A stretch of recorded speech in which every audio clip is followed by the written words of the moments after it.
어, 구조화와 자기 개념에서 어떤 중요한 부분이 충돌할 때 자존감이 위협받을 때 발생하는 거라고 아까 말씀을 드렸고요, 앞에서요. 그렇다 그러면은 우리가 174쪽에 보면은 그 예시가 나와서 제가 읽어드렸고요. 그다음에 자기 개념을 지니고 있는 사람, 잘 그걸 가지고 있는 사람 175쪽에 어떻게 나와 있느냐 하면은 또 연구를 했습니다. 이 책이 좋은 게 연구의 사례들을 늘 책에다 다 써놨습니다. 보면은 자기 개념을 지니고 있을 때 이 연구자는 뭘 했냐면은 속임수, 실험자에게 요구할 수 없는 없는 돈을 요구하는 것으로 이렇게 사용할, 그런 거, 이렇게 시험을 했습니다. 실험자들에게. 어떤 실험을 했냐면은, 한 부류에게는 그들에게 이제 어떤 지심을 내리냐면은 사기꾼이 되지 말아 주십시오. 이런 지심을 내렸고요. 또 다른 한 파트에는 어떤 걸 내려면 속임수를 쓰지 마십시오. 말아 주십시오라고 이렇게 이야기했다 합니다. 그런데 한 집단에 속임수를 덜 사용했다. 사기꾼이 되지 말아 주십시오. 이렇게 쓴 그 집단이 속임수를 덜 사용했다 합니다. 그 이유가 뭐냐 하면은 속임수는 정직한 사람이라는 우리가 이제 속임수는 정직한 사람에게는 이렇게 속일 수 있는 걸 안 한다는 거죠. 속임수는 정직한 사람이란 자기 개념의 부조화를 일으켰기 때문에 그들은 단순히 속임수 행동을 하지 말도록 요청한 그 집단, 두 번째 집단, 사기꾼이 되지 말아 주십시오라고 말한 그 사람들과 또 아니면 음, 속임수를 쓰지 말아 주십시오. 한 요 집단의 두 집단에서 봤을 적에 나중에 봤을 경우에 시험의 결과가 어떻게 나냐 하면은 단순히 속임수 행동을 하지 말라고 요청한 속임수가 되지 말라고 요청한 두 번째 집단은 사기꾼이 되지 말라고 말한 사람보다 사실 나중에 돈을 더 요구했다고 합니다. 이런 차이는 어, 실제로 온라인 상황뿐만이 아니라 대면 상황에서도 일어났다고 해요. 그래서 사람들은 자기 행위와 일치하는 자기 개념을 유지하려고 하기 때문에 우리가 이렇게 정직하지 못하고 자기 기만적인 행동을 막는 행동들을 했다고 지금 그 예시가 175쪽에 나와 있습니다. 자기 개념을 지니고 있어도 그 말을 잘 인지하는 거죠. 속임수 쓰지 말아달라는 것과 사기꾼이 되지 말라는 거, 이렇게. 그럼에도 불구하고 사람들은 속임수와 사기꾼에 대해서 그 단어에 대해서 자기가 이제 자기 개념이 있는 거죠. 그걸 가지고 행동을 했다고 이야기하고 있고요. 그리고 요 자기 이제 그 자기들의 어떤 이론적인 것들, 자기 확증적인 효과적인 거라던가 아니면은 부조화의 자기 개념들은 어떻게 보면은 자신의 좋은 장점과 긍정적인 가치, 좋은 자질에 좀 초점을 맞춘다 그러면은 우리가 이렇게 부조화적 자기 개념이라던가 아니면은 또 우리가 이제 하고 있는 음, 자기 확증적인 거, 확증, 이런 것들이 많이 감소하지 않냐라고 이제 이야기를 하고 그런 행동에 맞추려고 해야 된다라고 이 책에서는 이야기하고 있습니다. 그 다음에 또 인지부자 이론에서 결정 이렇게 나와 있는데요. 우리는 매 순간에 이제 결정을 하고 살아갑니다. 그래서 어떤 걸 선택하고 다른 것을 선택하지 않아야 하는 결정에 부조화를 일으킨다는 거죠. 그래서 우리가 잘못된 선택을 했을지 모른다고 생각할 때 불편함이 일어나고요. 또 부조화의 감소가 그 사람의 가치나 도덕성을 변화시킬 수 있는 이유이기도 된다는 거죠. 또 근데 그것이 얼마나 영속적인가 따라 다르게 우리가 한다고 이야기하고 있습니다. 그래서 결정 거기서 본 페이지 175쪽에 어떤 예시가 나오냐 하면은 우리가 차를 구입할 때 그 얘기 나옵니다. 당신이 차를 구입하려고 한다고 가정하자 승합차와 경차 사이에서 망설이 된다는 거죠. 우리는 결정을 하고 판단해야 됩니다. 그렇다 그러면 우리가 차를 구입할 때 어때요? 승합차의 장단점, 그 다음에 경차의 어떤 장단점을 우리가 막 따지지 않습니까? 그래서 승합차는 더 편리하고 장거리 여행에서 이렇게 조금 잠을 잘 수도 있겠죠. 넓으니까는. 그렇고 출력도 충분하고 연비도 낮아서 주차하기는 또 어렵다는 거죠. 그런데 경차는 실내가 좁아서 협소하고 안전도도 걱정돼요. 그럼에도 불구하고 경차는 어때요? 가격이 저렴하고 또 빠르게 주행할 수 있고 또 우리가 주차도 무료고 작은 거 잘할 수 있죠. 이런 결정을 많은 정보를 스스로가 한다는 겁니다. 결정할 때 그렇게. 그래서 내가 편한 쪽으로 내가 승합차 살 것인가? 아니면 내가 경차를 살 것인가? 이렇게 선택을 한다는 거죠. 그 결정이라고 페이지 175쪽에 예시를 하고 있습니다. 그래서 어느 쪽으로 선택하던가 그거는 내가 필요한 쪽으로 그리고 이걸 선택했을 경우에 경차가 나한테 유리한가, 승합차가 유리한 거를 본인이 선택해서 한다는 거죠. 그 불편함도 한쪽으로 감수해야 된다는 거죠.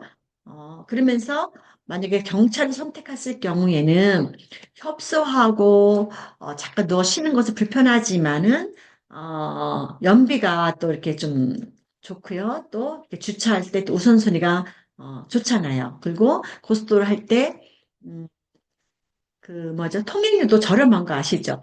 그렇게 선택했으면은 마음으로 그러면 내가 잠잘 때 불편하지만 꼭 잠을 여행 가서 차야 될 건 아니니까 난 숙박들이 있을까 이렇게 자기 합리화를 하면서 이렇게 선택을 한다는 거예요. 그래서 우리는 늘 결정을 하고 있는데 그것이 내가 이제 선택할 때 이렇게 할까 저렇게 할까 그리고 부조가 있을 경우에는 또 좋은 쪽으로 하려고 노력한다는 거죠.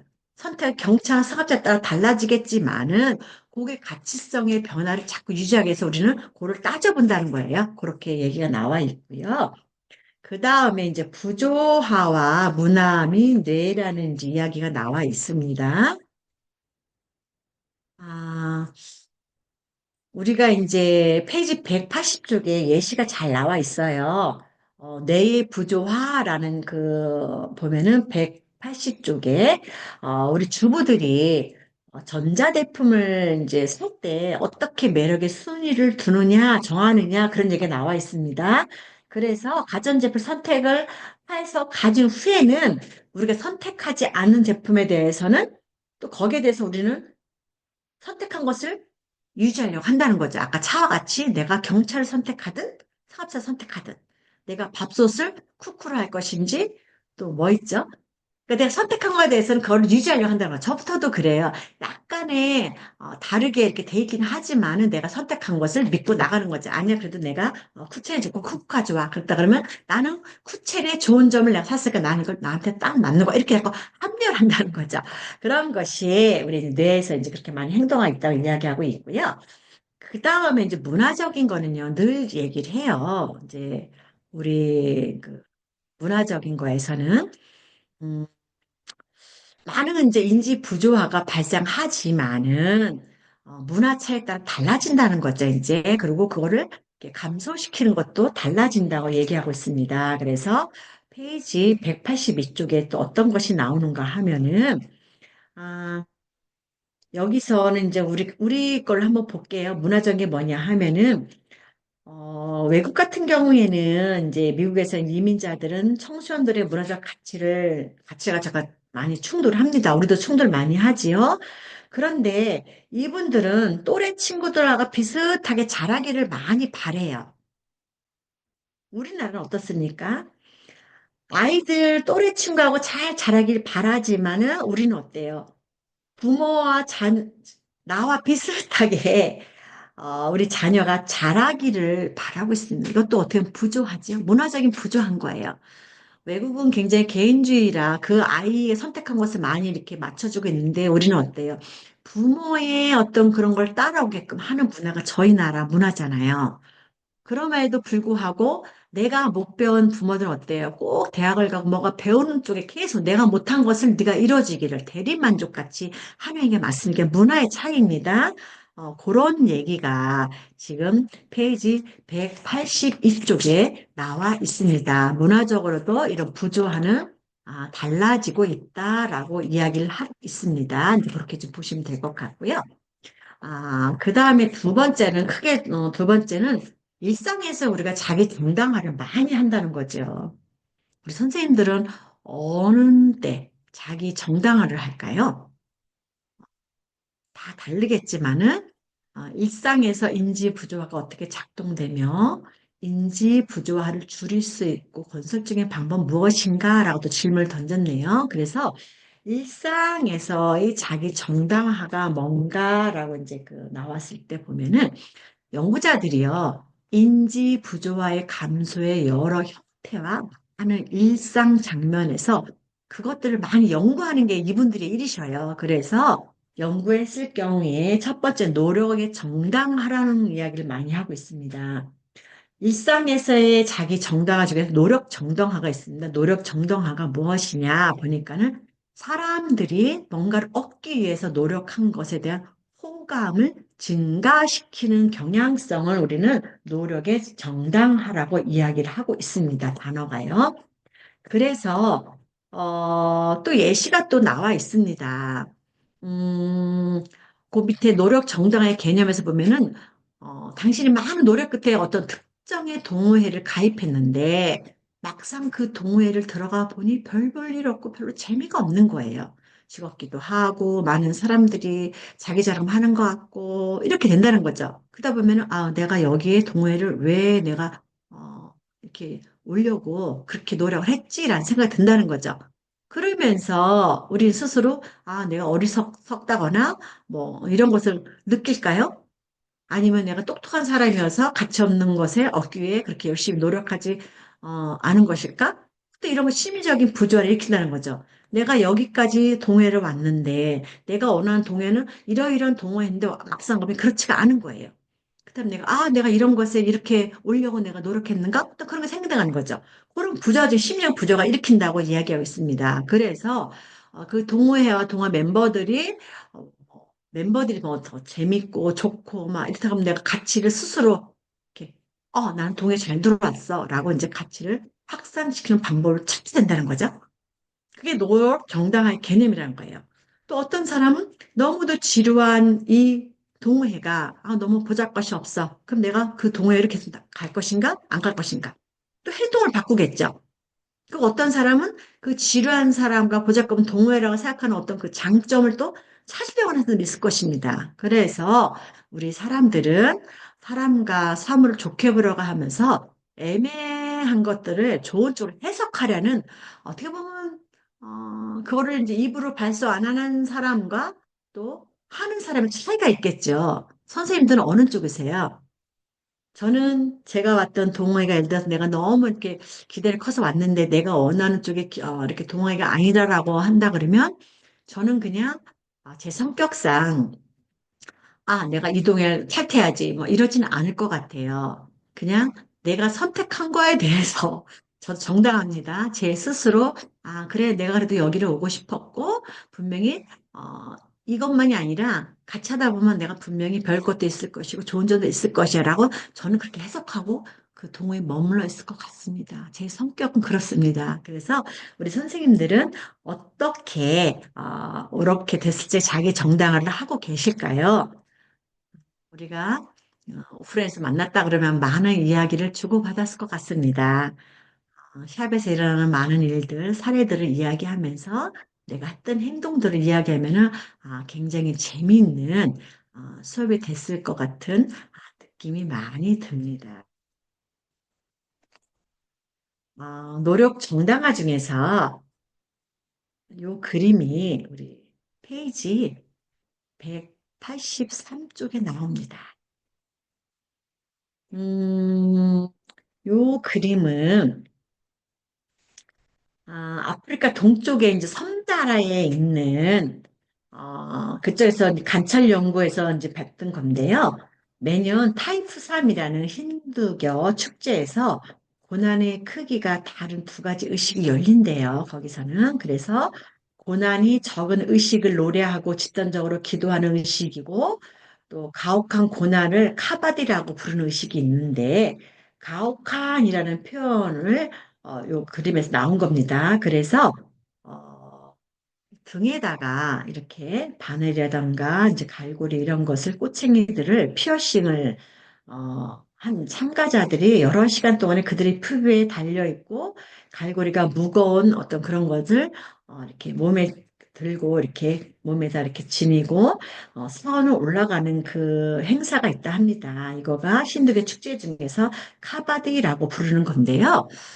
음, 이것이 아마 힌두교에서도 일어났던 이제 그 축제이기도 하지만은 사실 이제 기독교에서도 우리가 이제 지금 저도 이제 기독교인이다 보니까는 지금 이제 고난주간입니다. 성경에서 말하는 예수님이 십자가를 지고 골고다 언덕을 올라가서 십자가에 못 박혀 죽으셨던 그 상황들을 지금도 많은 다른 나라에서 그 상황을 이렇게 하는 축제라고는 그러지만 하는 행위가 있다고 합니다. 그래서 그분들도 골고다 언덕 같이 어떤 자기 어떤 무거운 짐을 십자가를 뒤로 이렇게 몸에다 등에다 지고 그 언덕을 올라간답니다. 그러면서 예수님의 그 힘들어하심과 고통을 느낀다고 해요. 근데 이 여기도 힌두교에도 그런 상인 것 같습니다. 그래서 이걸 통해서 어, 본인이 어떤 신에 대한 어떤 그런 거에 대해서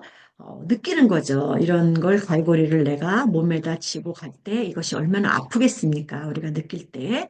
그래서 그거를 직접 이렇게 몸으로 체험하는 거예요. 노력에 정당하라고 얘기를 하고 있는데 이렇게 해서 이제 사원들의 자기가 이제 그 아픔과 고통을 가지고 헌신하고 살아간다. 이렇게 고통이 클수록 사울에 대한 그들의 헌신을 쏟아갑니다. 이런 고통을 많이 당하고 그 사원까지 올라갈 때 이런 사람들이 헌신이 더 컸대요. 그냥 이론적으로 아는 거 하고 실제로 내가 경험만 가고 큰 차이가 있다는 얘기겠죠. 그래서 이분들은 직접 이렇게 체험을 하는 거 봅니다. 그래서 이런 것들이 노력에 정당하라고 얘기하고 있고요.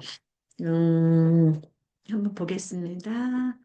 그래서 우리가 일상에서의 자기 정당화는 구조화와 이제 합리화에 이제 많이 있지 않느냐라고 얘기합니다. 제가 아까도 계속 이제 합리화를 하는 것 같아요. 이제 얘기를 많이 드렸죠. 그게 지금 그림에서 나와 있는데요. 전체적으로 볼 때 무엇을 말하는가 하면은 구조화를 이해하며 왜 사람들은 수많은 생각을 합리적이지 않고 합리화하는 것들인지를 설명하고 있는 거죠.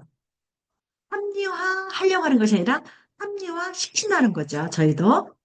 그랬을 적에 그 사람들이 얼마나 똑똑한 사람인가는 상관없이 자기들이 가지고 있는 비이성적이고 부정적인 행동을 하면서 자신이 옳다고 확신하게 된다는 거죠. 이게 부조화와 이제 합리화 뜻인 것 같아요. 그래서 일단 우리의 이제 견해나 신념에 몰입되고 대부분 사람들은 새로운 정보를 기존에 내가 갖고 있던 입장에서의 그거를 지지하는 것으로부터 왜곡시킨다는 거죠. 그래서 부조화와 합리화가 비슷하지 않나라는 생각이 들어요. 저도 아까 제가 예화를 들었죠. 제가 집단에 들어갔을 경우에 내가 진짜 선택해서 왔기 때문에 아니면 제가 나가면 되잖아요. 행동을 바꾸면 되는데 제가 합리화를 하지 않습니까? 그래도 내가 이 동아리 들려고 내가 몇 가지 알아봤고 누구하고 소개도 받았고 이러니까는 아마 이 속에서도 분명히 내가 별 것도 있고 더 나은 것이 있을 거야 라고 내가 합리화시키는 거죠.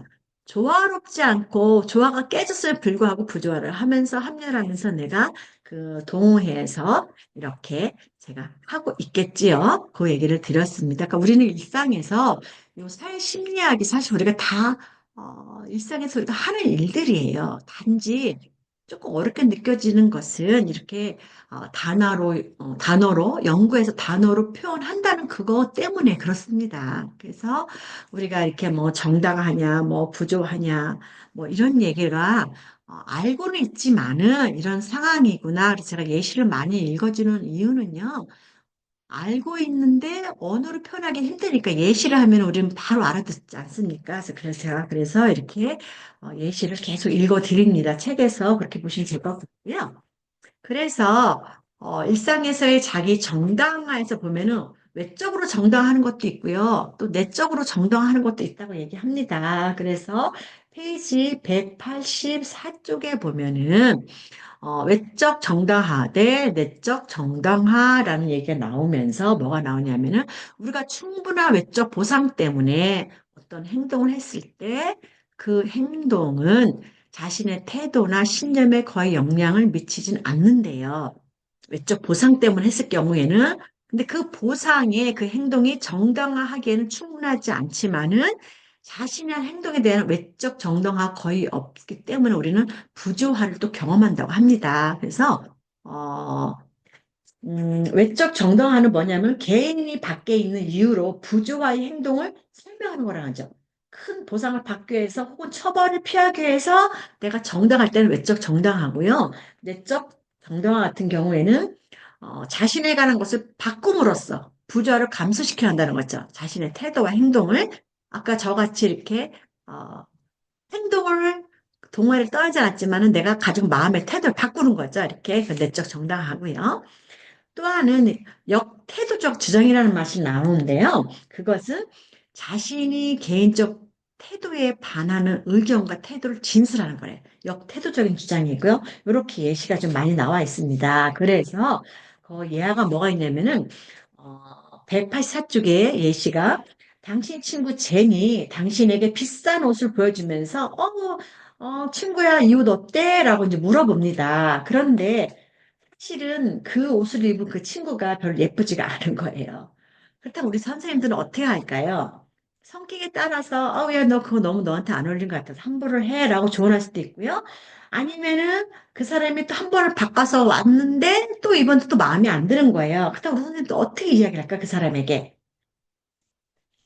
그것도 그거 입은 여기 제니라는 그 여성은 굉장히 행복합니다. 예쁘지 않다 한 번 바꿔서 왔는데 입으니까 자기 자신 너무 행복한 거예요.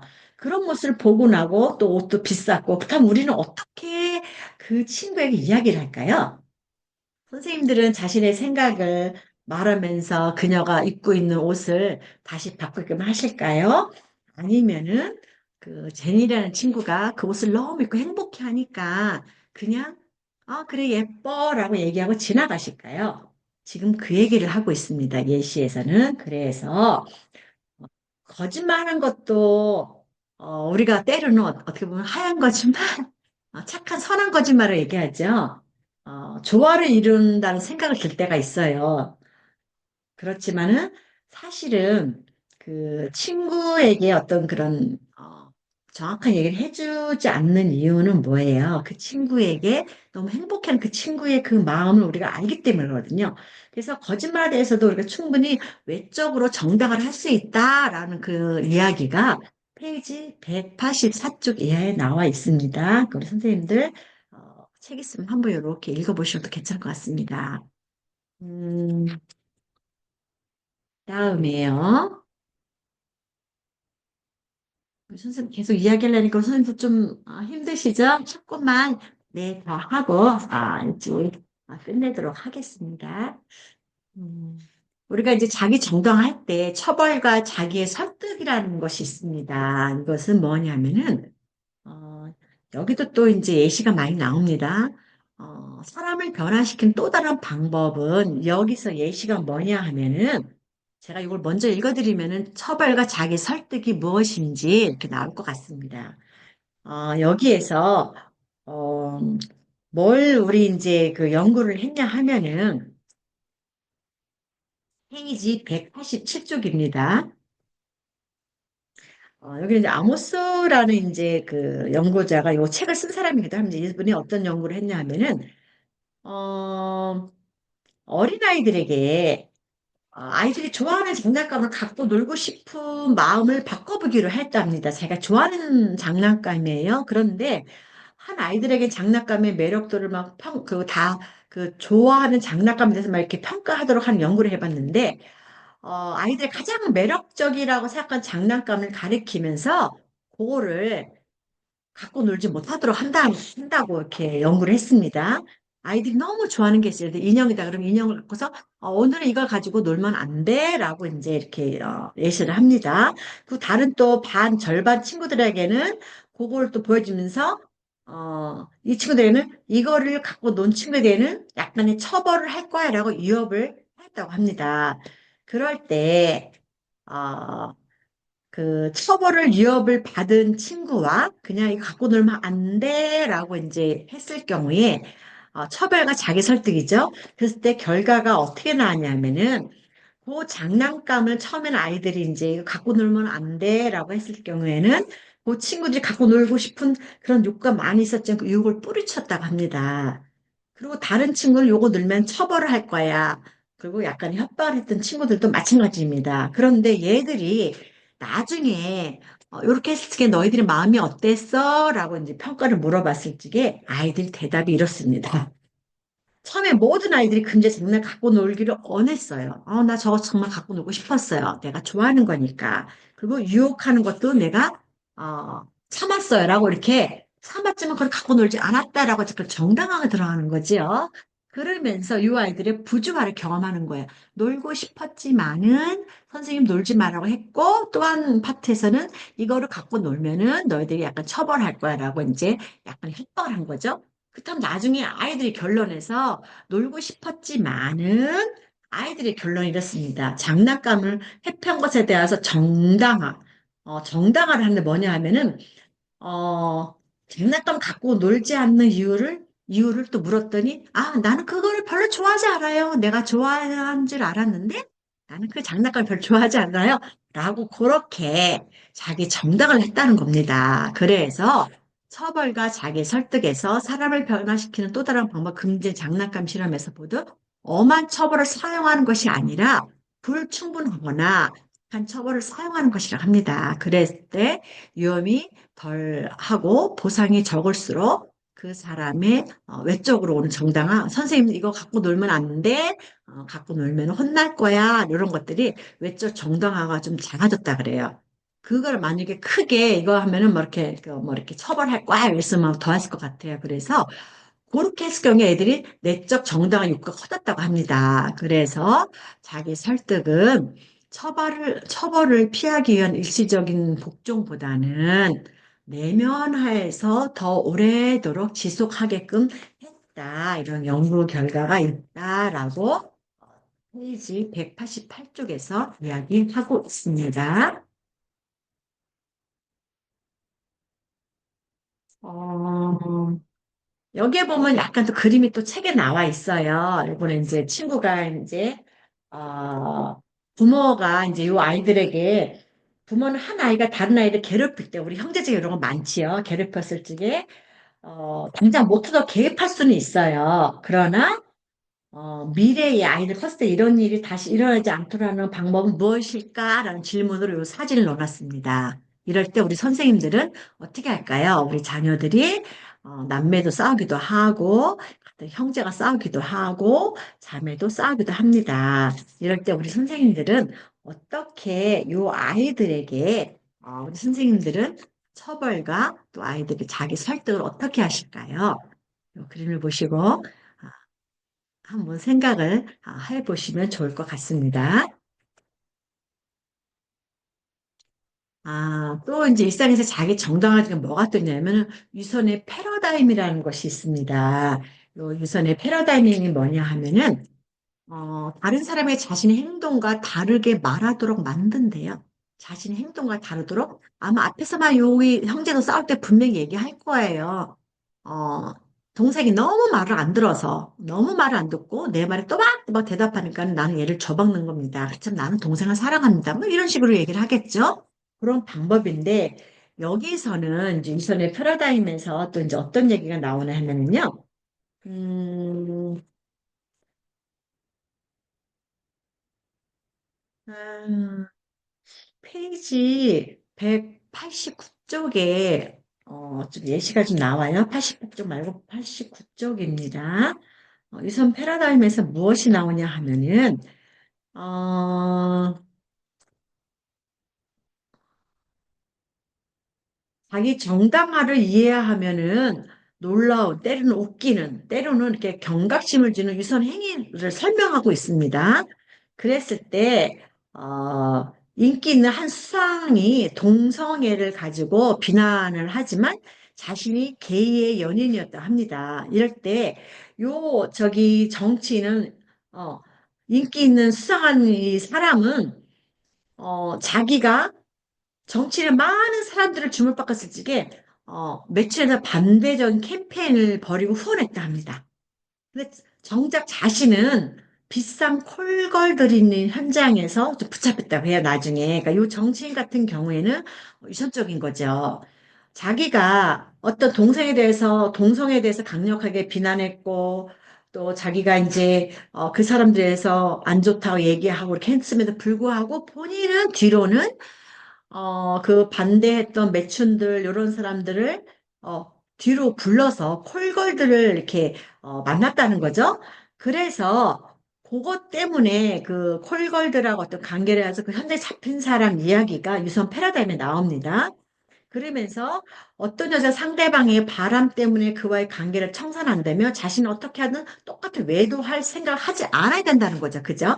그럼에도 불구하고 한다는 거죠. 그래서 우리는 속담에 똥 묻은 게 뭐 개 묻은 거 나무란다 이런 속담이 있어요. 뭐 책에도 이렇게 좀 써 있습니다. 그래서 이렇게 사람들은 종종 자신의 태도나 자신의 이익에 반대되는 방식으로 행동하면서도 그걸 가지고 약간 유선적으로 행동한다는 거죠. 그리고 자기가 어떻게 작동하는지를 또 이렇게 해서 나는 이해해. 이렇게 또 간다는 거죠. 그런 얘기가 또 예시로 아까 그 정치 얘기 나오지만 뒤에 가면은 어떤 얘기 나오냐면은 페이지 190쪽에 가면요. 어, 콘돔 얘기가 나옵니다. 이거 이제 대학생들에게 연구를 한 거야. 대학생들이 이제 전염병에 대해서, 성병에 대해서 심각한 문제를 이제 알리고 싶은 거예요. 그래서 학생들에게 이제 콘돔에 대해서 이야기를 했습니다. 그런데, 어, 어, 우리가 성관계를 가질 적에 콘돔을 껴야지 우리가 성병한테 걸릴 확률이 많지 않습니다라고 계속 인지를 해서 보냈음에도 불구하고 이 사람들이 자기는 뜨거운 밤을 보내기 위해서 콘돔을 안 쓴 거예요. 왜? 콘돔은 불편하고 낭만적이지 않고 뭐 이런 것이 있는 거죠. 그러면서도 질병이 떠오르기도 한다는 거죠. 그렇게 해서 성병 문제이긴 하지만은 나에게는 해당되지 않아. 이렇게. 그러면서 성행위를 이루었다 합니다. 여기 예시에서. 그런데 요 사람들이 이제 그 두 집단 나눠서 했을 경우에는 어, 성병에 대해서 많은 이야기를 이제 해준 그 대학생들? 그때 이 사람들이 콘돔을 사용하지 않았어요. 그럼에 불구하고 이 사람들을 바른 집단에서 콘돔에 대해서 예방교육에 스스로가 많이 이렇게 좀 부끄러운 얘기죠. 자기들도 그렇게 콘돔을 안 써서 안 쓸 이유가 이렇게 뚜렷하게 합리화를 시켰습니다. 그런데 그걸 가지고 또 나가서 다른 사람들, 학생들에게 또 교육을 했을 경우에 본인들이 많은 죄책감을 느꼈다. 그런 얘기가 지금 여기 성병에 대해서 나오면서 선행의 악행과 정당화 이런 것이 나옵니다. 그리고 유선 패러다임도 나오고요. 그래서 선행과 악행의 정당화는 무엇이냐? 그러면은 인지 부조화 이론을 현명하게 하는 방법은 다른 사람에 대한 호의를 베풀도록 좋아하게 만드는 것인데 이것이 작동하는 이유는 뭐냐 하면은, 나에게 긍정적인 행동을 했다는 사실을 호의를 베풀었다는 내적 정당화를 하고, 거기에 필요해서 했기 때문이라 합니다. 그래서, 사람들은, 이렇게 자기 정당화를 하려는 경향이 많다. 선행과 악행의 정당화는 이렇다라고 이야기를 하고 있습니다. 그러면서 벤 플랭클린 효과라는 얘기가 나오는데요. 페이지 191쪽에 보면은 이 사람이 이제 정치 얘기에서 나옵니다. 벤자민 플랑클린은 정치적 전략에서 이용을 했는데요. 이 사람은 펜실베니아의 의회를 재직하는 동안 플랭클린은 동료 의원과 정치적인 대립과 반감의 어려움을 겪었다고 합니다. 그래서 그 상대방을 어떻게 회유하는가 그랬을 때, 이 사람 그래서 굽신거리고 떠받기보다는 그 사람이 좋아하는 쪽으로 갔다는 거예요. 그 사람이 좋아하는 책을 빌려가지고 그 책에 대해서 이야기를 나누니까는 굉장히 좋은 효과가 있었다. 그래서 친절한 행위로 정당을 하는 거죠. 선행으로 정당을 한다는 거야. 이렇게 우리가 그 똑같은 정당화를 해도 선으로 바꾸느냐, 악행으로 바꾸느냐에 따라 달라진다는 얘기죠.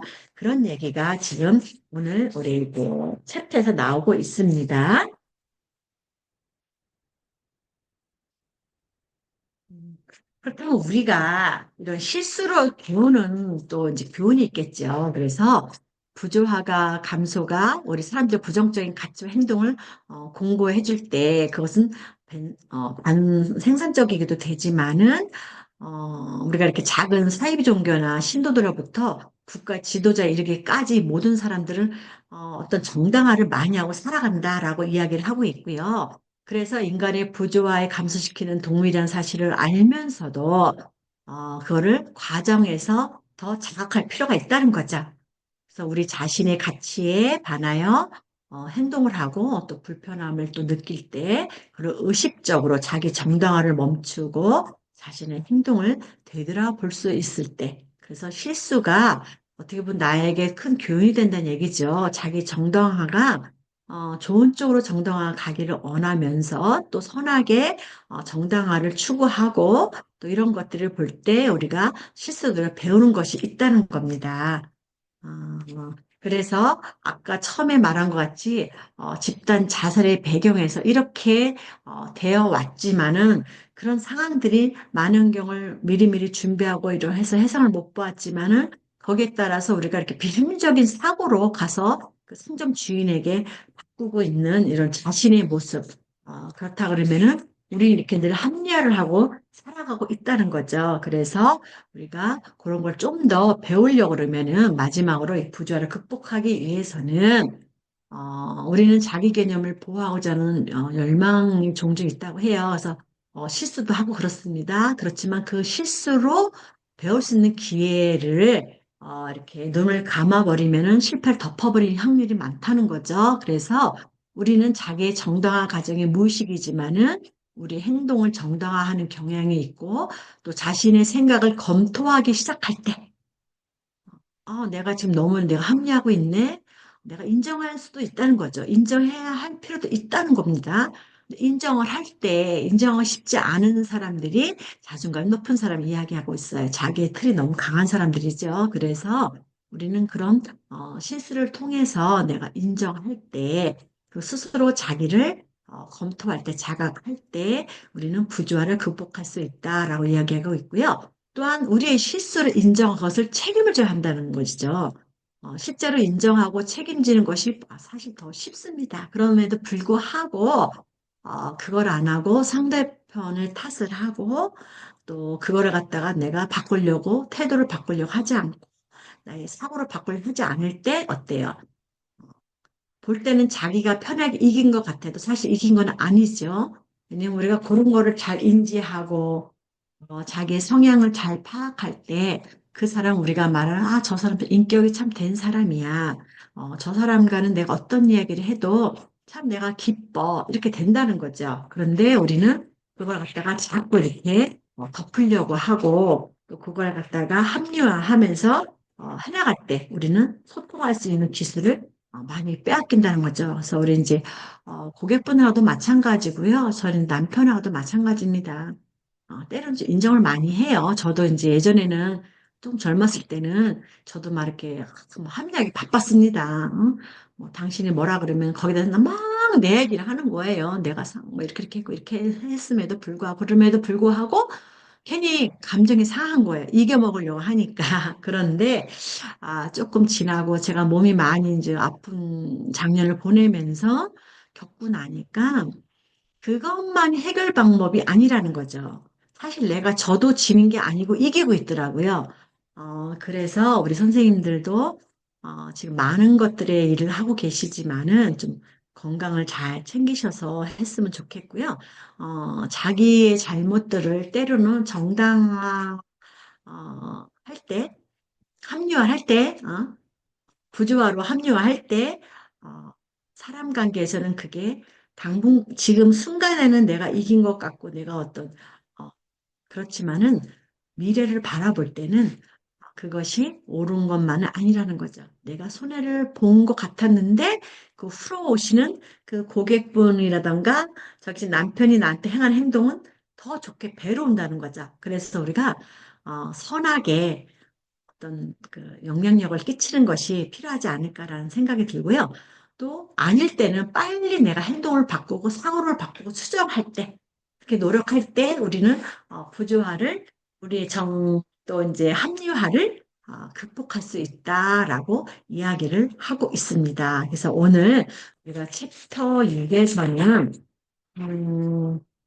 행동에 정당화하는 욕구가 많지만은 그 욕구를 부조화를 조화롭게 좀 감소시키는 그래서 나에게 득이 되느냐, 나에게 손실이 되느냐, 그거를 이렇게 생각하는 그 챕터가 바로 우리 6장이었습니다. 그래서 우리 선생님들도 이렇게 같이 읽어가고 또 제가 예시를 읽어드리고 이럴 게 한 번쯤 이렇게 들으시면서 사실 이렇게 자각해 보면 괜찮을 것 같아요. 저도 이거 하면서 스스로 많이 제가 이렇게 자각해 보거든요. 내가 지금 행동을 잘하고 있는가? 내가 아닌 것을 아니라고 내가 인정하고도 필요한데 내가 왜 자꾸 모든 것을 이렇게 합리화하려고 할까? 이런 생각이 많이 들어요. 그래서 좀 더 합리화하지 않으려고 많이 하고 때론 잘못하면 내가 인정하려고 하고 이렇게 저도 이제 이렇게 태도와 행동을 바꾸려고 노력합니다. 우리 선생님들 오늘 여기까지 수업이고요. 우리 선생님들 오늘 수고 많으셨어요. 우리 선생님들